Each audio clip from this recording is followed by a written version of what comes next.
remember the glug, glug, glug, glug, glug, you know, as noise and rates going out, and the terrible smell. The court heard that Craig had been fascinated by a scene in the film Reservoir Dogs, where a policeman is doused in petrol and tortured. I looked down, and when I looked down, I just went up. She was a fighter, and she always kind of beat the odds. I mean, if you imagine throwing petrol over somebody and then a match and setting fire to them, you're wanting to kill them, aren't you? A man has been sentenced to an additional 15 years in prison for murdering his partner, who died 21 years after he doused her in petrol and set her on fire. I seriously think, yeah, we're talking of a psychopath. That's the word I would use. But rightly or wrongly, but in my eyes, yeah, Stephen Paul Craig is a psychopath, and any woman that comes in contact with him is in serious danger.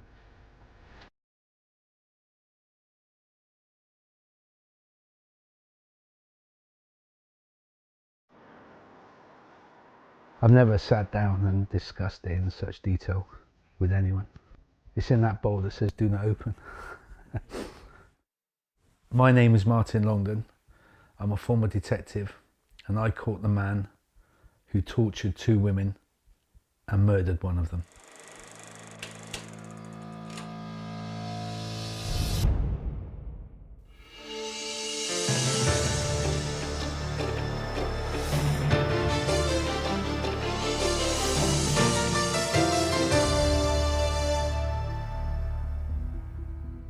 This horrific story goes back to when Craig and his girlfriend Jacqueline Kirk left Jacqueline's home in Bath and drove to Weston-super-Mare. On the way, they stopped at a garage and filled a container with petrol. They spent the night in the car and slept the following day on the beach. I came into work on a Saturday morning and was made aware that an incident happened where a woman had been badly burnt and was in Frenchay Hospital. The decision was that from a colleague, just going to go and speak to the medical staff and check on the well-being of Jacqueline Kirk. Her boyfriend, who it was at the time, Stephen Paul Craig, was in what they call a family room. When I went to speak to him, it was very much in our mind that he was a witness to the incident and how it occurred. My colleague came back to the room and he said that there were serious concerns for medical staff. I made the decision that Stephen Paul Craig had to be arrested.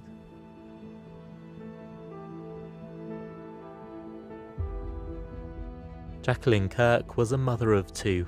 In 1995, she met a man who would change her and her family's lives forever. She didn't follow the rules.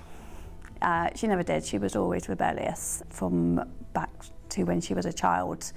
9 years old, sticking her head through the railings and then insisting on doing it again to get the firemen to get her out. She was always rebellious.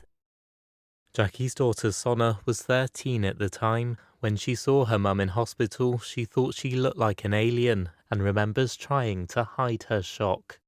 She wasn't meant to survive, and it was very clear when we first got told about the incident that, yeah, she wasn't meant to survive, but she had.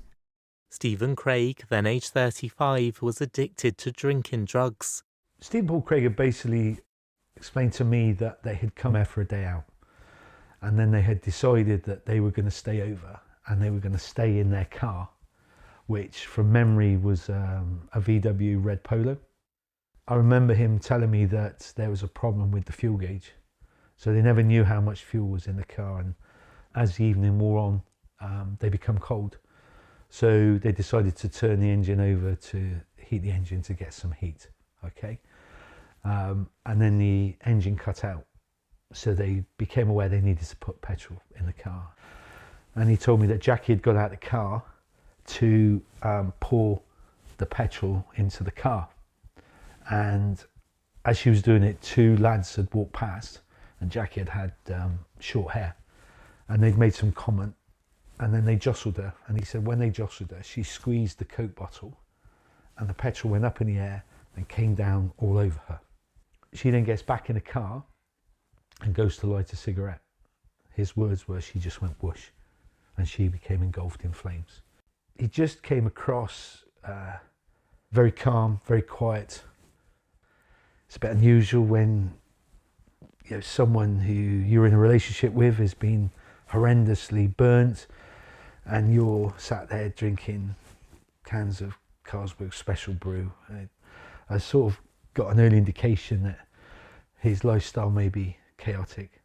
Within a short space of time, within that first day, we had concerns about what he was telling us. The account of her inadvertently squeezing a plastic Coke bottle because she's been, to all intents and purposes, verbally abused because she's got short hair and jostled in a car park that there is no major public access. We are struggling to believe this account, and we suspect that he may have an involvement, and a major involvement, in the assault on Jackie Kirk. We checked the car, and one of the things that concerned us, there was, I'm going to call it plastic, sort of on the roof inside the car, was totally undisturbed. My thoughts were, if someone's, their whole head is inflamed, you're going to see some markings inside the car, and there wasn't any. She spent 9 months in Frenchay Hospital and can now only speak through a tracheostomy tube in her throat. We didn't think she was ever going to come out the coma that they put her in. We just assumed that was going to be kind of the last days of her life. Then she had to face God knows how many challenges and how many operations, and the fact that she had no voice, and she was really, really weak, and she was confined to this room in Frenchay Hospital. But she kept on going. I remember going in and seeing her in the bed, and bless her, she had bandages on and was obviously being treated. And she had difficulty talking to me, real difficulty talking to me. So it was a very slow process to gain an understanding of what had happened. So Stephen Paul Craig had been released.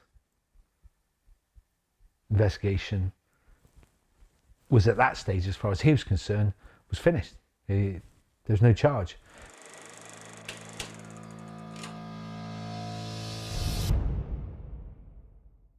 She survived at the time because of the first responders, because of all the medical care she had afterwards in various different hospitals, and we're very, very grateful for all the hard work they did. So when the medical staff contacted us and said she wants to speak to you, and we took her to a house that the police owned, but it had cameras in all the rooms and recording, and that's when she told and gave us her account. The fuel gauge on the car didn't work. They knew they had this petrol in this Coke bottle. She had argued with Stephen about putting it in the fuel tank. She basically said, no, you do it. He punched her in the face, dragged her out of the car, and she's now fallen to the floor and she's on her hands and knees. Craig flew into a rage. He asked Jacqueline Kirk to put her head down. She said she felt the petrol run down her face and neck. He then forced her to take a cigarette. Then he lit it. She said all she remembered was a blue flame flash past. So the burns pattern was really significant. It couldn't have come from above, which is what he was alleging when she squirted it. So once we've got that, the decision was to go and rearrest Stephen Paul Craig. On his arrest, it became knowledge to me that he had formed a relationship with another individual, and that was very, very disturbing. Less than a year after the first attack, Craig tied up another woman. He attacked her with a pair of scissors and pieces of wood before dousing her in petrol. He then raped her.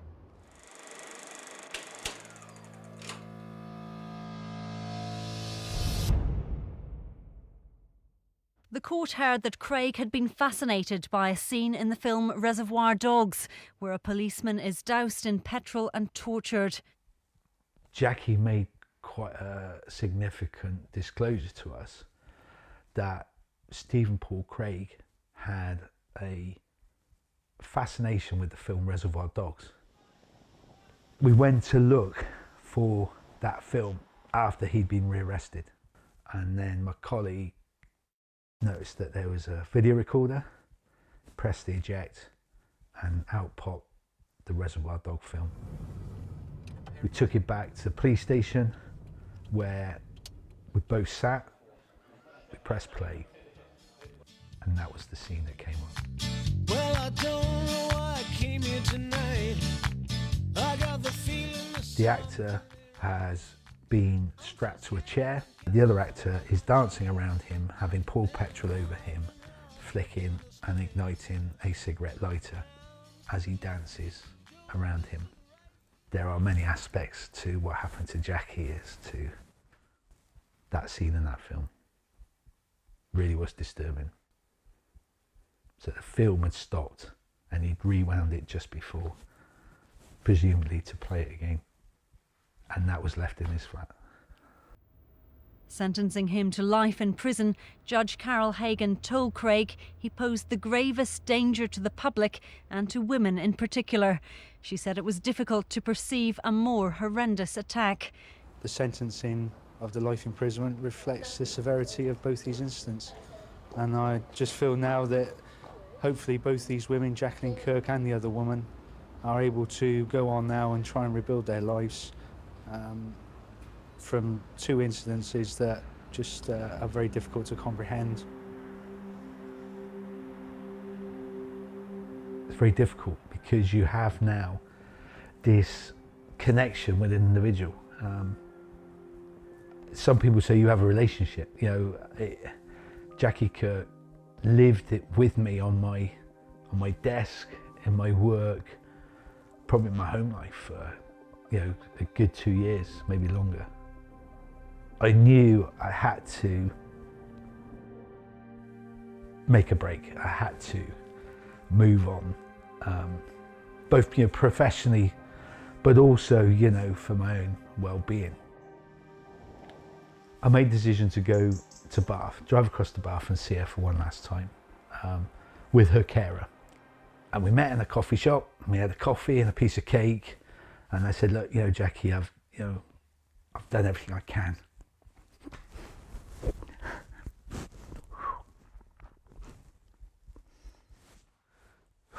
The reason I'm getting a wave of emotion is because she thanked me.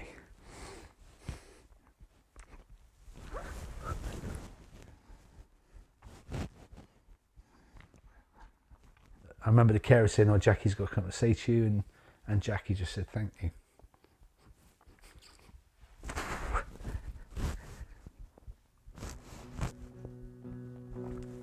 Nearly got there.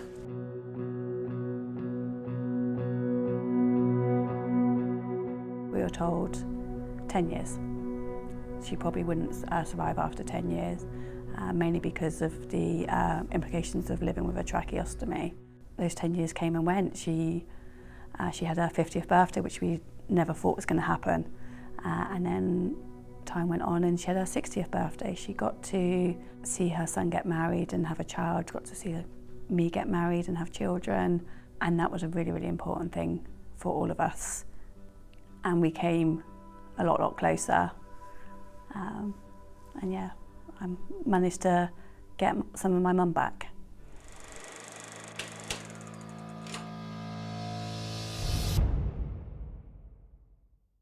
This is Jackie Kirk today. The only way she can speak is through a tracheotomy in her throat. She can no longer eat or drink properly or hold down a job. I remember the glug, glug, glug, glug, glug, you know, as noisy mates going out, and the terrible smell, and I looked down, and when I looked down, I just went up. And people are shocked. And that's what they see is that. They don't see me. I'm so cut off from, you know, society, life, everything.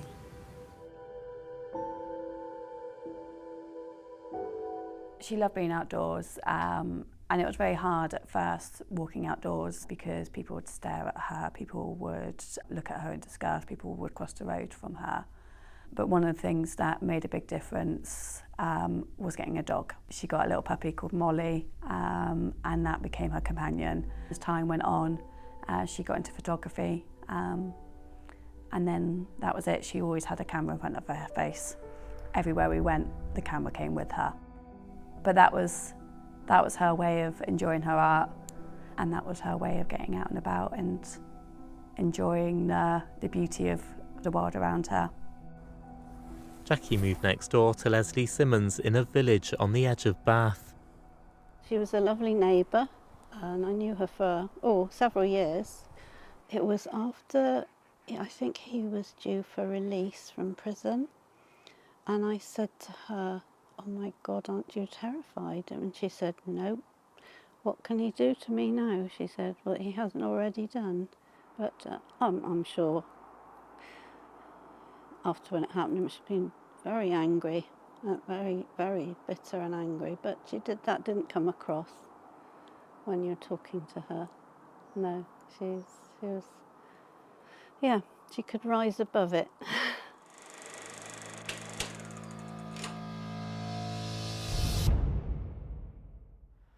In summer 2019, Jacqueline Kirk was rushed to hospital. Her diaphragm burst. Some of the doctors thought Jackie's scars from being set on fire were a factor. They said it was like having a belt tied around her chest. Surgeons felt she was too frail to operate on, and Jackie died on the 23rd of August 2019.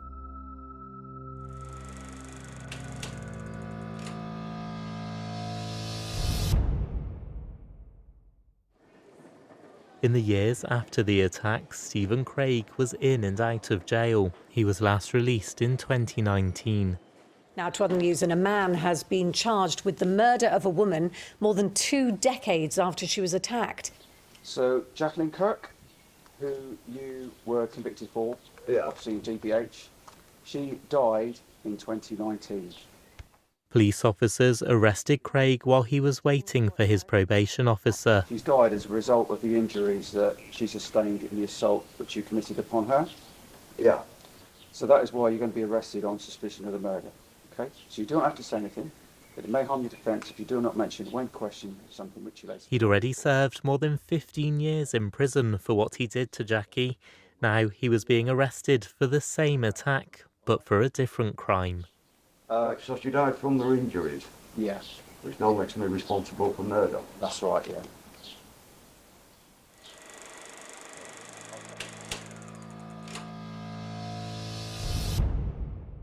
Jackie lived for 21 years after the attack. Never before has a murder charge been brought in the UK after this length of time. A man has appeared at Bristol Crown Court charged with murdering a woman who was set on fire in Weston-super-Mare in 1998. On the 28th of October 2022, Stephen Craig was found guilty of Jackie's murder. This has been an unusual case. Following Jackie's death in 2019, the medical experts there believed that there was some connection between her injuries that she received and her death. So much of our investigation has been about trying to identify the right medical experts to give their opinions as to whether that causational link was there. I've been a police officer for around about 20 years now, and I certainly have never come across a case such as this where somebody has been set on fire in that kind of callous fashion. So yeah, it's incredibly shocking, and that is one of the reasons why it drives me and my team to find justice for Jackie and her family.